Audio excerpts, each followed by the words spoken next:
Bien, alors j'ai fait pas mal de tests sur cette petite machine.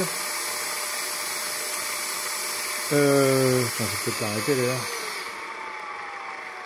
Et je me suis aperçu que j'ai notamment augmenté les étanchéités.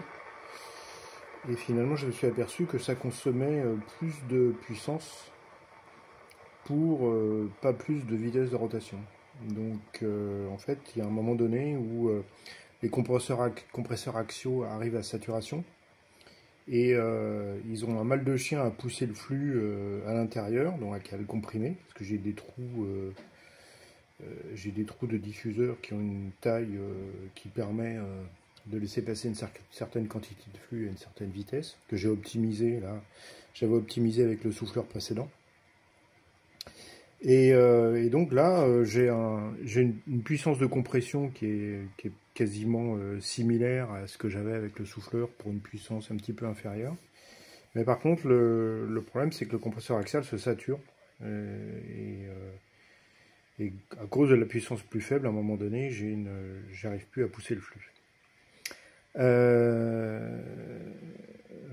Chose que je ne constatais pas avant, parce que j'avais des trous un peu partout et que le flux il se barrait en fait. Donc là, ce que j'ai fait, c'est que, fort de cette constatation, j'ai fait les bouchons. J'ai bouché deux entrées, de manière à ce qu'il n'y ait plus que deux turbines. Alors j'ai coupé la vitesse ici, de manière à ce que ça consomme plus d'énergie. Et donc, voilà. Donc là, je vais monter directement à 100 tours seconde.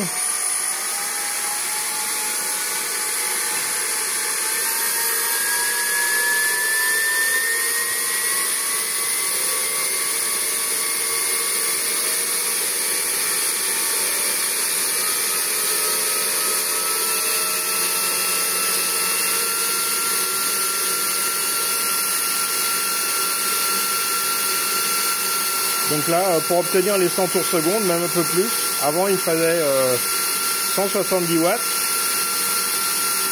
Et là, j'en ai plus que 130 à peu près. Et donc, je peux atteindre la vitesse maximale aux alentours de 135, je crois. Alors, je vais pas monter à 27 parce que c'est 24 normalement. Voilà.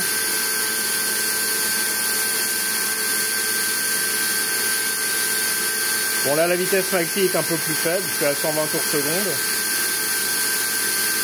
Mais je suis à moins de... Je suis aux alentours de 120 watts quoi.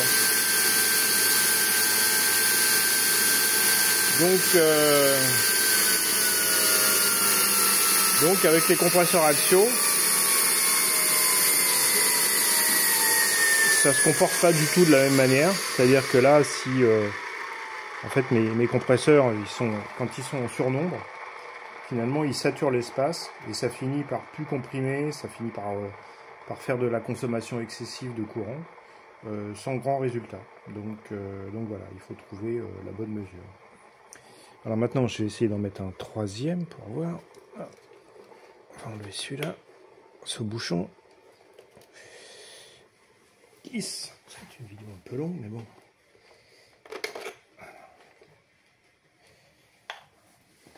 Je vais remettre du courant.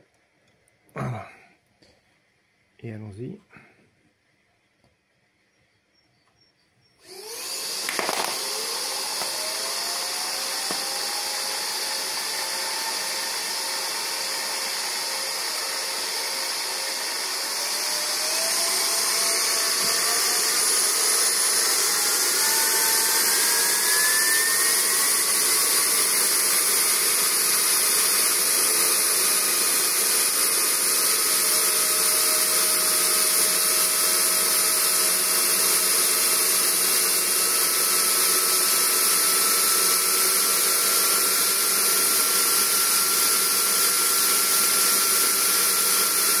Bon là on est à 180 watts.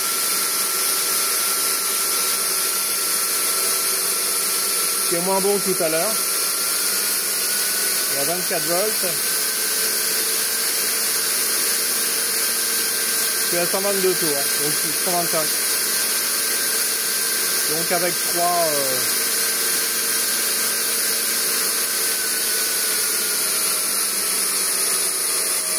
3 ou 2 turbines, on obtient sensiblement les mêmes résultats, sachant que le rapport puissance consommée par rapport au nombre de tours obtenus est meilleur avec que 2 turbines. Voilà, donc c'est intéressant.